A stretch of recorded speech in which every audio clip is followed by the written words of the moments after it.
Have you ever felt like you were living a narrative that someone else wrote for you? Maybe your story was written by your family, your church, or your culture. You may be asking yourself, what is my story? And how does it uniquely fit into the story of the gospel? At the Allender Center, we believe that your story reveals God's wild goodness in a way that no other story can. We've helped thousands of people understand and live their unique stories, and we'd like to invite you to start engaging your story with the free guided exercise available for download at theallendercenter.org/story.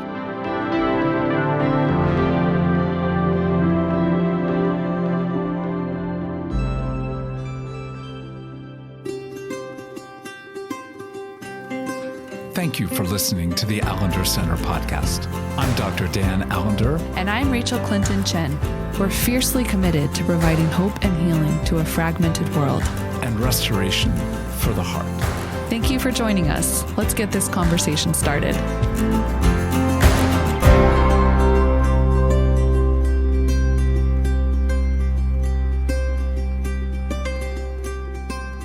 You know, we've gotten together many, many times to record.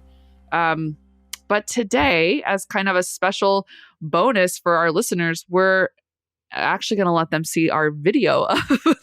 We can always see each other's, excuse me. We can always see each other's faces in this podcast recording room that we're in on Riverside FM, but we don't release the video footage. And today we're going to let people kind of in on a little behind the scenes as a special treat. You can actually go to theallendercenter.org/500 to not just listen, but to watch, which, is a little bit vulnerable because we got a lot going on here in the video space of our podcast recordings. I think that's really true. I mean, there are things that we bring to one another visually through our face that I think is a kind of almost editorial process when we actually speak. But let me hold my ambivalence and say, on one hand, it is hard to admit we've been doing this, as our beloved engineer Andrew said, 9.6 years. Wow. Like, what? I would have said, honestly, we've been doing 3, 4, 5 years, maybe. 5 at the most, right? Yeah, 5 at the most. 5 at the most. So the passage of time is not a realm that, especially old men like me, want to actually be able to admit, because it puts us closer to the realm of facing our mortality. So that's one side. The other is, what an incredible privilege. Oh my gosh, it is such an honor and privilege to be able to be with our audience and absolutely to be able to share what we've had the opportunity to share. So yes, I can move myself to being able to say this is really phenomenal. So congratulations to you, Rachel. Yeah, and you as well. I echo your sentiments. It is a privilege to anticipate all of you listening. And we do feel like we get to kind of be in your living rooms with you. And we're holding that in mind, that you, like, the privilege that you would actually take the time to listen to these conversations that we're hosting and all the guests that we get to host and talk with. But Dan, I also want to say what an incredible privilege it is to get to be in these conversations with you as a regular rhythm. It's something I look forward to. Even when we hit our moments and places that, are bumpy, and we're going to be talking more about that actually in a bonus episode, that you can get access to. Again, if you go to theallendercenter.org/500, that's where it's available. It's free. You just sign up, you get access both to the video recording of this podcast and some bonus material. Today we ask for listener questions and feedback. And so we really want to take time to engage some of your questions. So on this conversation, we're going to dive into some listener questions, things you want to know. And then in our bonus section, we're going to do some more listener questions, but more around our process of podcasting and some of the ways we engage it. Because as you know, we are not necessarily a podcast for the faint of heart. Like, we're funny. We tell funny stories. We bring some I always say brevity, but the word is levity. We bring some levity, not brevity. We bring levity No, I was going to time. say, if there's, I mean, I was asked to speak at an event, and I asked, what's the time frame? And they said, we'd like you to speak in 10 minutes. And I said, I have a hard time just sort of telling my name at that period of time. So we negotiated.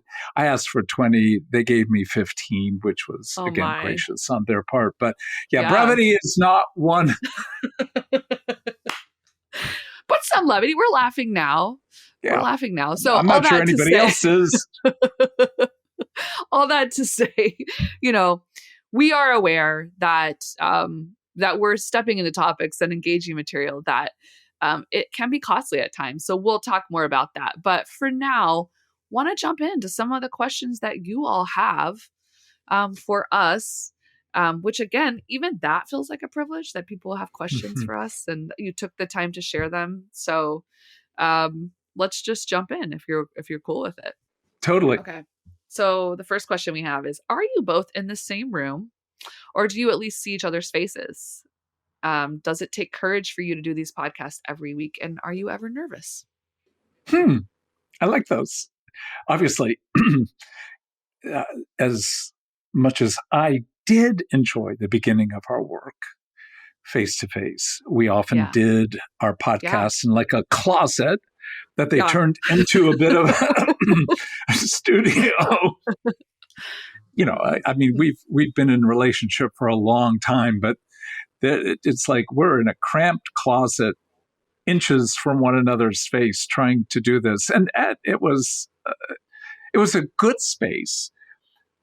But without seeing one another's face, I would have a hard time doing this. Absolutely. We've done that, but it's not the same. So being able to be in a relationship with one another over 15 years at least, if not 20, you do get both rhythm, thought, but there are so many cues that we read, or even if we don't directly read them, we experience them. And where I know I've been talking too long and I have a look that basically says, what? Never. Save me. Never do that. Save me. Cut me off. Oh, I mean, I'm just laughing thinking back to the multiple iterations of the podcast and recording. So like, yes, we get to see each other's faces here in a, what would this be called? It's not like software. I don't know. I think of myself often as pixelated. Yeah. It's like Zoom. It's like being on Zoom, but it's called Riverside FM, and we see each other's faces. And most of the time, sometimes, with Wi-Fi, it freezes up and you got to keep going because you can hear each other's voices and you're like, are they okay? It's really hard when you can't see each other's faces. We bring a lot of honor. We communicate a lot with like nonverbal communication in the midst of our conversations. But what's funny is thinking back to being in the same room is like the very, very origin days of the podcast. We had these little recorders that you would almost use like in a classroom to record a lecture. And that's what we recorded the podcast on. And often you would do it in your office, which is hilarious, in your office at home or in your office at the school. So like the train would come by, you could hear the train on the train tracks. Listeners would tune in and say, your recording quality is not very good, and we're like, yeah, we're doing our best here. And at that time, my role with the podcast was actually every week I would get a script of the podcast intro that one of our marketing team members would create, like a summary of the podcast. And I would do a weekly live recording of the podcast intro, which I took very seriously. And I did feel like was my entrance to my like radio voice career, like my voice acting career. I would sometimes record 15, 20 different versions of the intro to try to get it right. I mean, this is like full disclosure. And occasionally you would have me on as a podcast guest. And then I got to join you more frequently in that we actually got a studio with like soundproofing to try to, have better quality. And then eventually joining you as the co-host. So I'm just laughing at like when I think about that, it does feel to me like, oh yeah, we've totally done 500 episodes, because I remember the weeks of so seriously trying to steward the intro to set you up well.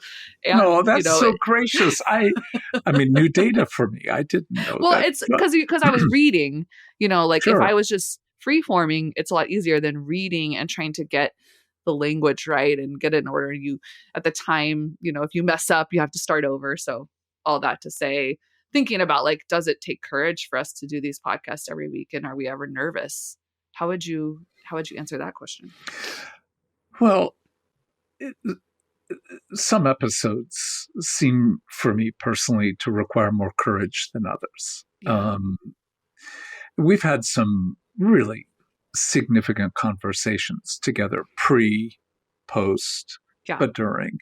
When I think about the conversation we had on spiritual warfare Mm-hmm. and the conversations on spiritual abuse, Mm-hmm. those initial ones, do you remember we recorded that one in California when we were doing a conference?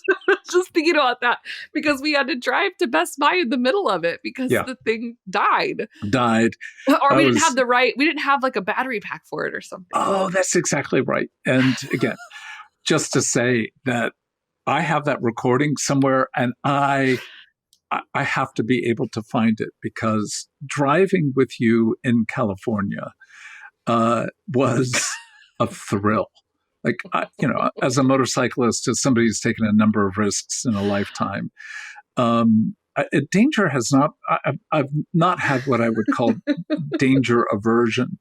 And so I wasn't terrified, but I was aware of being afraid, but more humored as you brilliantly. Again, you're a brilliant driver, but you negotiated the California drivers in a way in which it was sort of a combination of amphetamines, hallucinogens, and rock bottom whiskey. Just that sense of it's ragged, and brilliant to watch you interact verbally with drivers. Never cruel or unkind, but just very direct about their failure of how they move. So again, honestly, the material at times I feel the weight of. Are we handling it well? Yeah. Are people hearing real core struggles of their lives, hearing how we engage it in a way in which we're not the kind of podcast that attempts to resolve, but I also believe the gospel is a way of engaging all matters. But you can trivialize the gospel, and when you do, you've taken truth and made it untrue. And I feel a weight about that. So in one sense, I don't feel fear particularly about a topic. I feel a certain amount of weight and fear with whether or not we're honoring people well enough in the engagement with that. So a sense of nervousness or fear about that. But, it's the privilege of working with you is that when you're doing things alone, I think it requires a greater courage than when you're operating together with someone because of the interplay. So I'm not aware of that much courage, but I think there are times in which at least driving with you in California required some. It's funny that you bring that one up, because I would totally join you. The nervousness I mostly feel is, are we holding people well and honoring people well, both those who are listening and also those who might be listening that we're talking about, like, because we talk so much about personal stories. And so sometimes I think that's like an added layer of nervousness for me, like how to honor well. Telling the truth is a part of honoring well, but how to tell the truth in love, and in a way that, how do you have the wisdom to know, we'll talk more about this in the bonus episode, but like to know how much to share in a public space.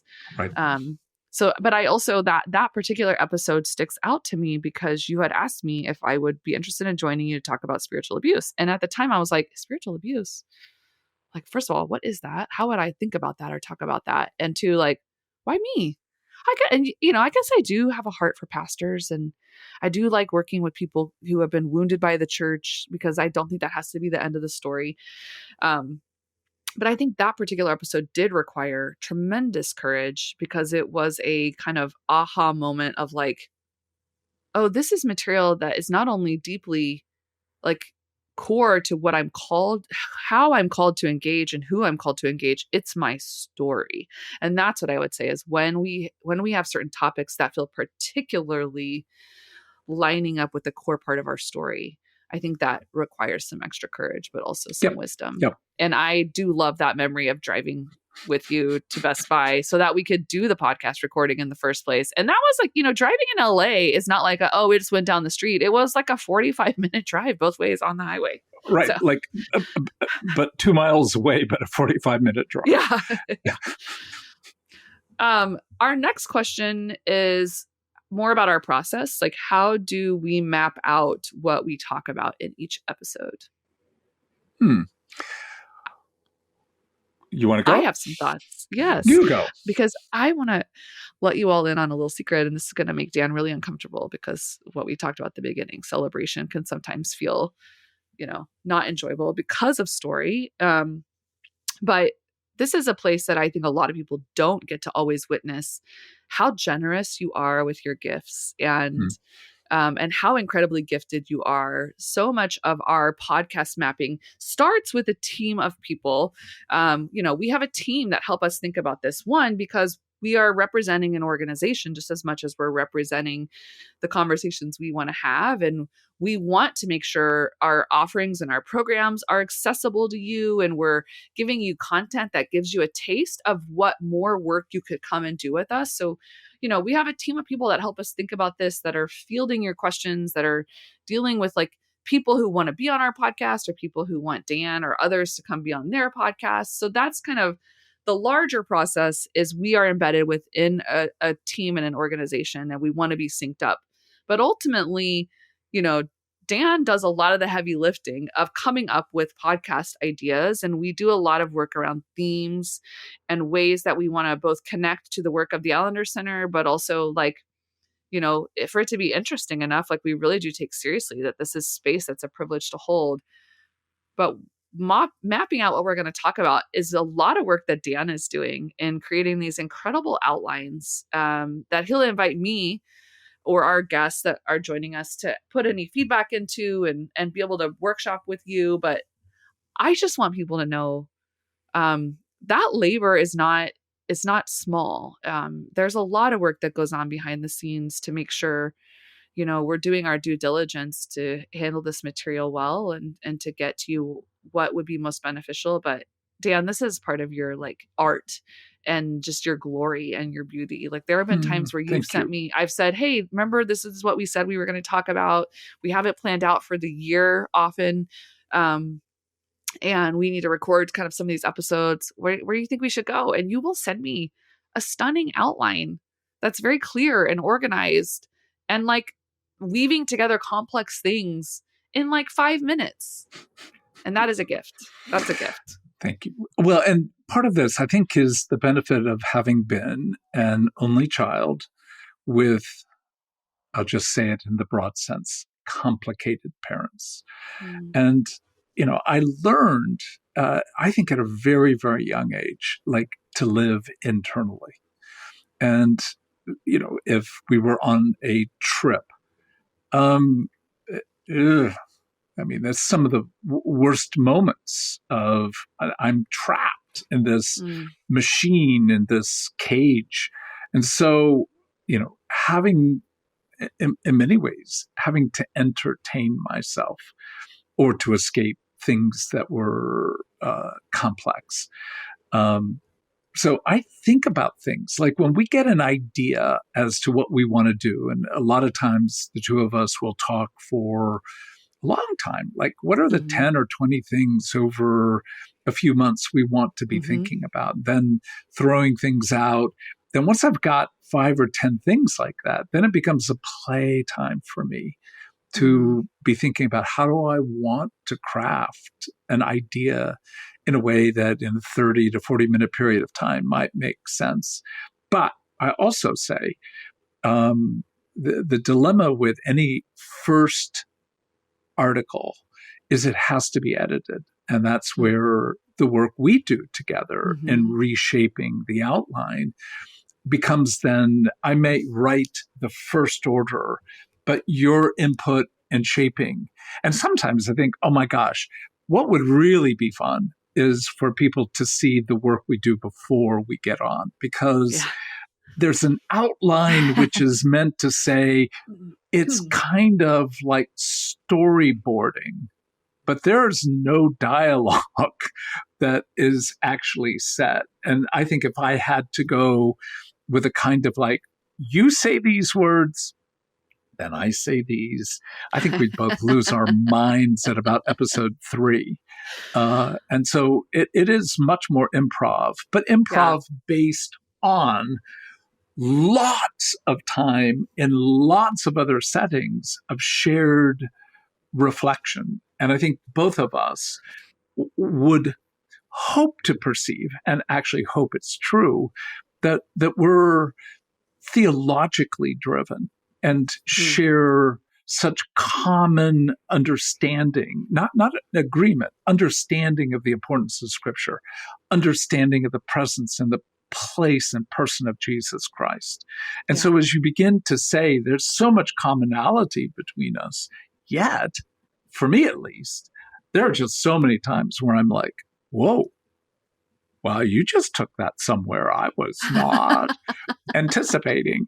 And I become then part of our community of listeners going, where are you going? Which I think is part of the magic of our faces, because that is for sure something that like people would see if we did release the video recordings and we didn't edit. Like that, the moments where I feel similarly, like, wow, we're going somewhere. I know Dan has a plan, but my face is like, where are we going? And how are you wanting me to join you? And also, you know, this will kind of get into the next question, which is, what is one of the toughest questions your co-host has asked you during a podcast? But it's like, for me, I don't have a specific, I have one I'll share, but what's funny to me, like that I think about with that question, is the amount of times you throw something to me in the improv, like, Rachel, what do you think? And I know you have like a place you're going, but I can't quite figure it out. And I wasn't there. Like I wasn't in that material. And now I got to come up in like real time with like an answer to a really good question, because that's the thing. You ask really good questions. They're not like, oh, I can just throw something out here and I don't have to actually like really wrestle with this and think about it. So when I think about like your tough questions, they're not like, oh, like that was mean, or it's more like, I haven't thought about that. And I have had times where I've literally looked back at you and just shook my head. Like, no, I'm not. Or like I got nothing and it's up to you. And it's like, well, and a few times, again, we tried to create as much elegance without being preposterous, nonetheless, with a kind of movement. And those moments, I think a few times have gone, well, you're shaking your head. What do you want to, what do you not? It's a conversation. And if what people want to join is, my image so often is, we're either at a coffee shop or a bar, depending on my mood, and we're drinking. And the effect of what we're drinking should show itself in the progression of the conversation, meaning there are surprising directions that if you will allow yourself to be intrigued by, it will take you to places you didn't imagine. And yet, in coming there, you may go, oh, that was not helpful. Okay, well, it was a risk. And that's what I want people to have a sense of, is that good conversations are a risk. Sometimes they'll take you to profoundly surprising places, and sometimes they take you to dead ends. So can you live with the reality that not every episode, not every conversation is productive, but some of the most surprising ones will linger with you for, and at least in my case, for a lifetime. Like the episodes we had where you didn't want to do it, I didn't want to do it. I think it's one of our most powerful of when things are not working well, how do you proceed? And if you remember, in that little box that we were in the closet. Yes, I do. I remember it very well. There was just this sense of, look, let's just talk. Maybe we'll just scrap it, or maybe we'll keep it. But at that level, we were neither of us doing well. It's like, I just need to talk with you. And let's see what happens with that. That to me is the magic of not so much the two of us, but any two people or more that just engage from their heart with the reality of what is true, but with an ultimate sense, even if not in that moment, that the resurrection's true. So if I had to say, what is our conversation about? It's like whatever we're talking about, and we may not say it each and every episode, but the resurrection's true. So what difference does it make? That's what I hope people get a sense of as they hear us talk about any topic.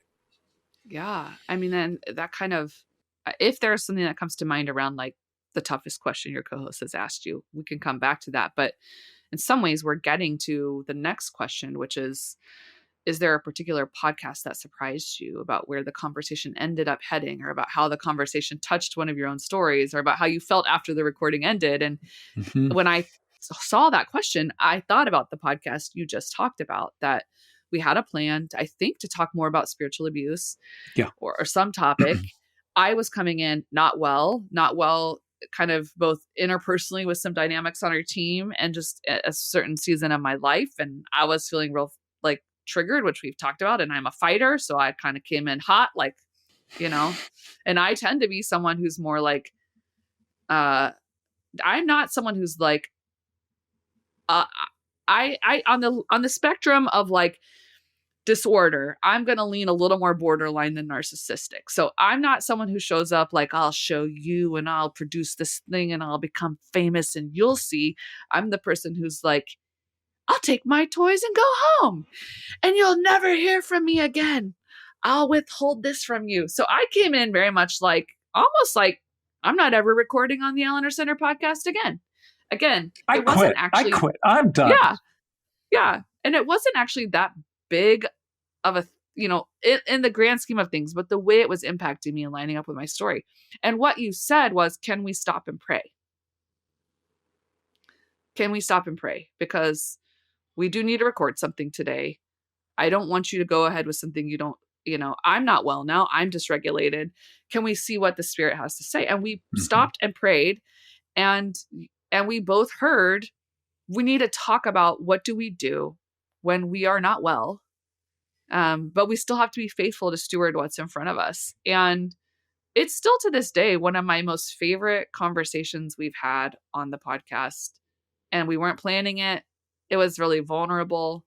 I genuinely thought people were going to be like, what the heck are they talking about? What we knew you've I mean, I've said I would never claim to be one of the most mature light bulbs in the pack. But that was very evident, I think, for both of us. So I think that's surprise. And, that question really is actually quite troubling, because the moment I begin to think about any episode, it's almost my favorite. But that can't be the case. It can't be the case. When we did the conversation not too long ago with Curtis Chang on anxiety, I really am very fond of Curtis. I've never met him personally, only seen him visually and read a lot of what he's done. But that was just, I really enjoyed that. And I know that you have, more so than me, suffered a lot of struggles with anxiety, and watching the connection between the two of you, the shared experience, but as well the shared wisdom. That was I hearken back to that and go, we're going to have Curtis on soon. But yeah, those, and I would also say maybe one of the most surprising was having my two daughters on our. That was. I'll say it was fun, but it wasn't. It was like they pursued things with me on the episode that wasn't foreign, but the way they both handled themselves and engaged me, I literally ended going, I think I quit. And yet, on the other hand, what a honor! Oh my gosh, to do so with your adult children. So, I this may seem exaggerated, but I don't think I've ever had an episode where I was like, that sucked. I wish we hadn't done that. It's more like each and every episode has that element of, I'm really grateful. Things could be better. I wish I had said those kinds of regret, worry. Yeah, but not much. Mostly it's, I can't believe we get to do this. Yeah.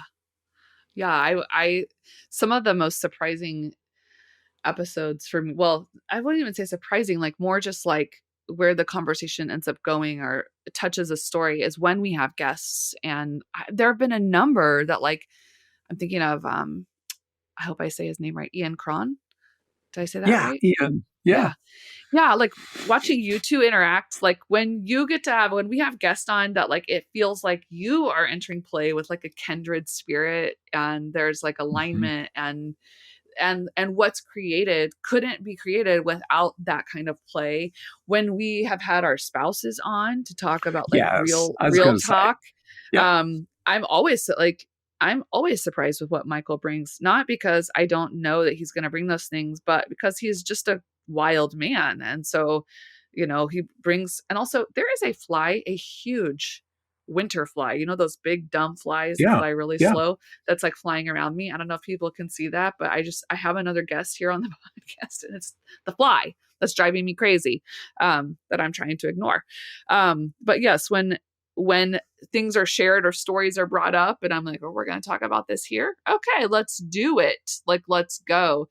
But I think that's part of the fun of, and this is something I am always learning from you, is how to be a good interview host and how to set a table that someone wants to be at and be a part of a conversation that does feel more like a transformative moment. And I've experienced that with you, and it's just the two of us. I've experienced that with multiple guests that we've had on, many of our teammates.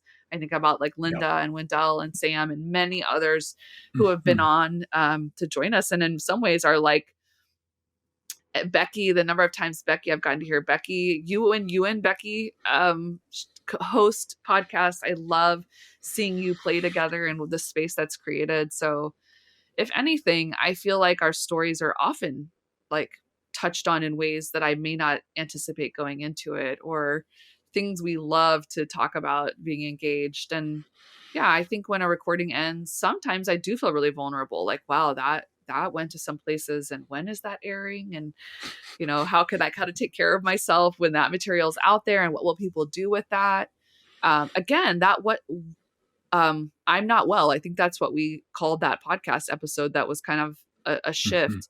It really resonated with people. And I'm not surprised in retrospect, but I was surprised in the moment that it so deeply resonated with people. And it just made me think, I think one of the strengths of our podcast is we do our best to be honest about the human condition and what it means to be human size. And I'm grateful for that. And sometimes that is costly, and we'll talk more about that. But it's a tremendous privilege. And I'm just so grateful. Like, I have loved all the different conversations and guests who have been in our space and what they bring, and just hearing from people, that feels like a privilege that they would come and share their hearts and their thoughts and their like scholarship and their sense of how they wrestle with calling, how they wrestle with their own pain. So, yeah, I hope people understand, we do get requests, which is a lovely gift, for a number of people to join us on the podcast. And we are very selective.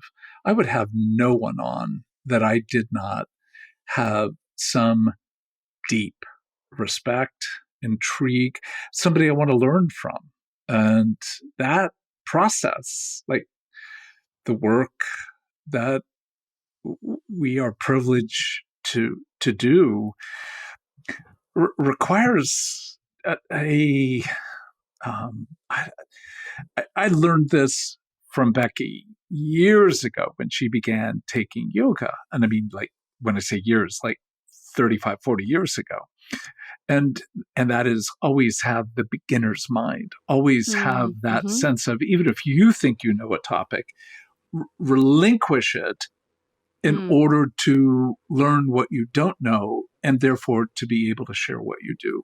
And I think that's part of the gifting of having people on. And again, our teammates, and then a number of different authors, to be able to say, look, especially when we have an author on, like, we want you to get the book. Yeah. It's in my library and it's been read. That's right. Not skimmed, read.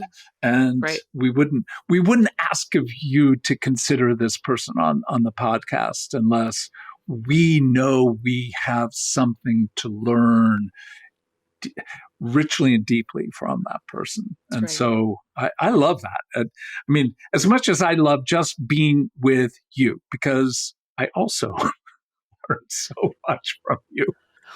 I actually developed, I have a product that I'd like to sell. It's called a Remarkable. Okay, whatever.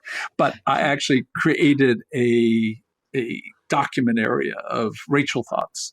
And it just, because they will likely be future podcasts. And having an ability to sort of hold material. Like, if we get one or two sentences per podcast that, again, not saying you should, but that you write down and you go, that's worth thinking about. From my standpoint, it is a richly successful podcast. If you get something where you go, I want to take that further. I wish they had taken that further. That's part of the goal of why we do what we do. Can we just help you engage the matters of the heart and the mind and the reality of the gospel and what it means to live in a very broken world? If you can hold that together with some degree of anticipation of redemption, that, from my standpoint, it's worth all the time and effort that we put in. Yeah. And I think before we go to our final question, I would say, yeah, Dan, I think some of the most powerful moments for me in this endeavor are when we encounter something of the taste of the gospel that we're not expecting. I mean, we're expecting, we're hoping for, but it's not like we're like intentioning it, like, okay, and then here's where we have this moment, where we're going to be deeply impacted. And so there's just been so many moments. I honestly can't even count them. There have been that many where in a conversation with you or others, or being a listener, in the times where I'm not on the podcast, where I have encountered something of the gospel that I desperately needed, like a taste of water, where just the way that someone is willing to share from their life is like being the hands and feet of Jesus to me. And I'm so deeply grateful that that's a part of these conversations that we're trying to have.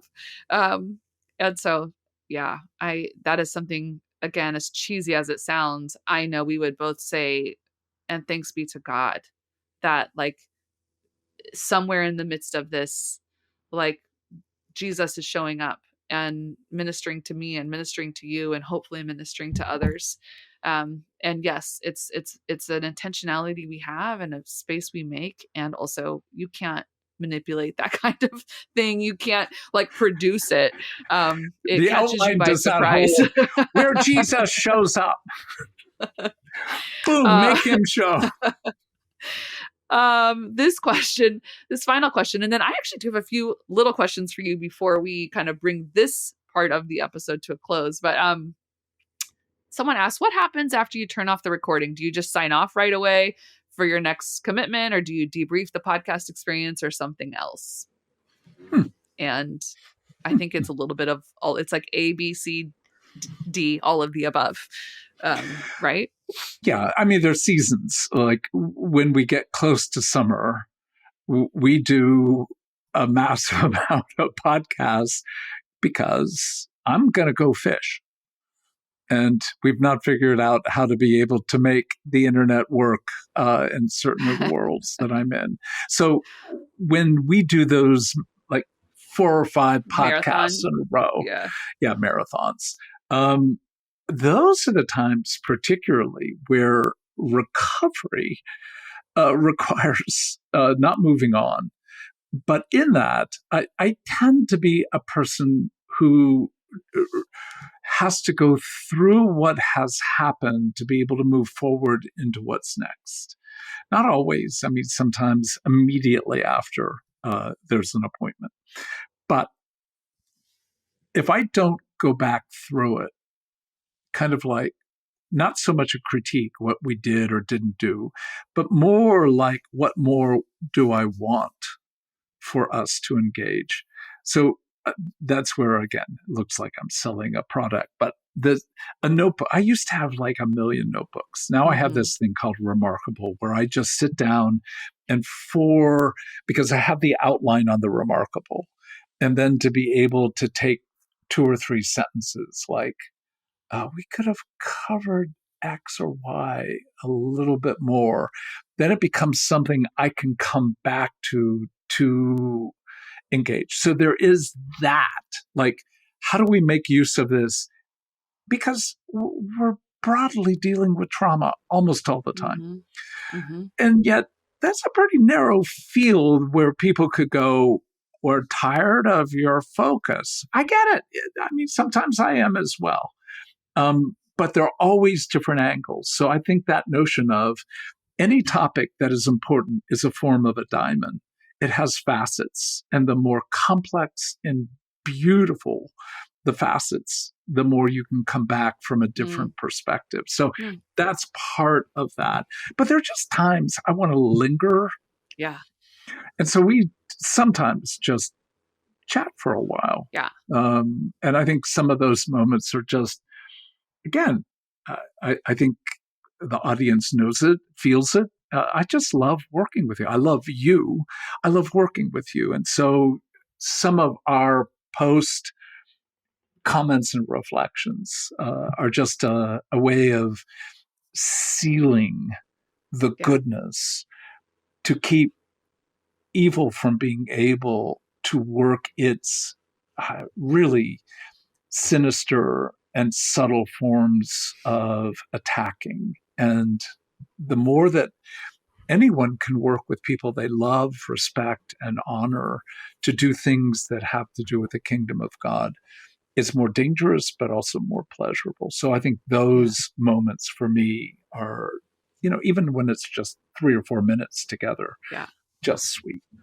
Yeah, I would agree. And something that, I think is kind of a fun behind the scenes thing to share is like Andrew, who is also here with us, but like not on the screen, who is helping us make sure our sound is working and, things are smooth, and is also doing so much of the uploading work. And then we have a team that does a lot of getting everything ready and producing the podcast. But Andrew, will pop back on the screen when we're done. And we often get to say, was that okay? I mean, the amount of times we look at Andrew and say, was that okay? What did we just cover? In fact, we didn't plan this, so I'm hoping Andrew's there. But Andrew, pop in. Andrew, he's like, I'm not trying to pop in here. He may be working on other things, because he does could have be, like and so this will be one of those places where he'll have to edit out or just leave it. But I would love. He also Andrew, could be like, I'm not coming on. I am not doing that. Crazy people.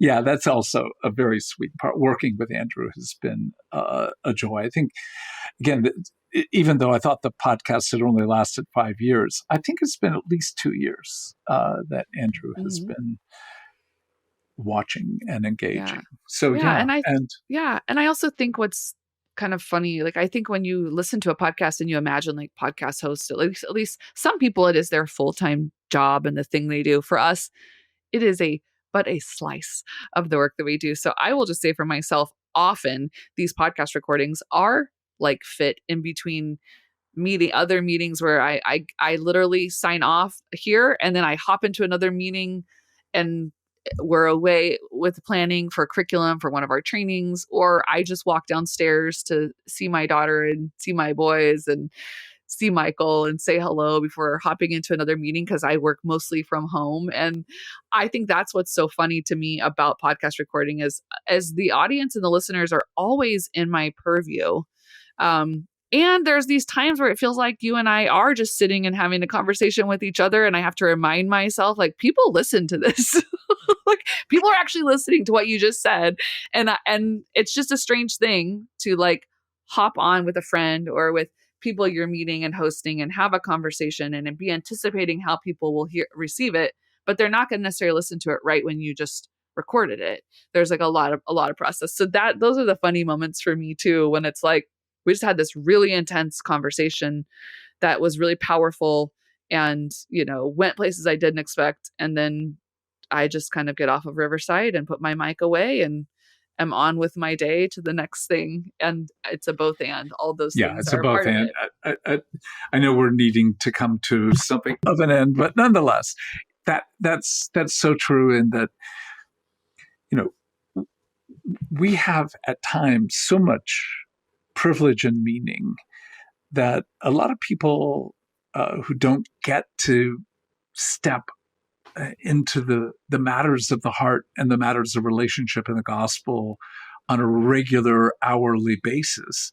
Sometimes the intensity of what we do, we've done well or we've done for a long time, and it doesn't seem possible to do that and then step into something else. And yet, Right. I think those are the interplays of sometimes I've got to go for a walk. I've got to sit and write for a few moments. But I also have the ability to leave this and go immediately into something else. And I think back to the issue of calling, we are given what we need in order to accomplish what we're called to become. Mm-hmm. And if that's true, and I believe it is, then the provision of the gifting, of the capacity, of the endurance, as long as you can tell the truth. And I think I go back to, this is a framework of, I may not tell all the truth, but I have to tell enough truth for the reality of these are complex waters. No one does it well. And faithfulness essentially is always stumbling forward, even when you fall, being willing to go. Let's keep going. Amen to that. So I look forward to another 500 with you, Rachel. Yeah, likewise. Wow. Normally that's where I would just be like, let's turn off the recording and here we go. But I want to give a little bit of an outro just because this is a special 500th episode. And, Dan, as we move towards a close, my final question for you is just any shout outs you would give to our listeners, to our team, as we bring this episode to a close. Well, I love what you've already covered. And I'll simply say, to have a team that's larger than us, to have us, to have you, is it's essential. To have the larger team that provides some degree of feedback. But I think the major shout out is to those who would take 47 minutes to listen to us. I just want to go, thank you. Yeah, thank you. Yeah. The privilege of being in this in some form, meaning even though it's primarily our voices and to this current episode pixelated, to be in it together and to occasionally conferences or others to have somebody be able to put a phrase to when you and Rachel did or when Rachel said, and to be able to go, oh my gosh, what? Both a surprise, but also a privilege to be part of the framing of the gospel in the reality of a fallen world in your life. That's worth getting up. Yeah. Yes. And I want to give a special, maybe strange, but special to me, shout out to some of the Oklahoma listeners, because you keep encountering my family, you know them, and I forgot to tell my family I was co-hosting a podcast. So they've been like, someone said you were on a podcast. Why didn't you tell us? And then I realized I hadn't necessarily communicated that I am on this regularly. But it is the play of the gospel to me, that a place that is so dear to me and so formative to me, that there are people I know that I didn't know were listening and people that I don't know that are listening. So a special shout out to our Oklahoma listeners. Just send you all the blessing. Okay. So with that, we're going to bring this to a close. But just a reminder, as a special bonus, we've recorded this. So if you're listening and you're going, I do want to see their faces and I want to see the environment they're in and I want to see what this looks like behind the scenes, you can check out the recording. We really wanted to just invite you into our space a little more and make this feel like you're having a conversation with friends, because really that is what we feel like every week when we're doing this. And again, we're going to actually continue this conversation with some extra bonus questions from our listeners. So if you're intrigued, you can visit the AllenderCenter.org/500. That's 500 to request access to the video from today and the bonus questions we're about to engage. You ready to lean into some bonus material? Yeah, I am. But one last thing, and that is, in the bonus material, we're going to show our offices and talk a little bit about it. Okay. Sounds like a plan. I will see you there. Soon. Yeah.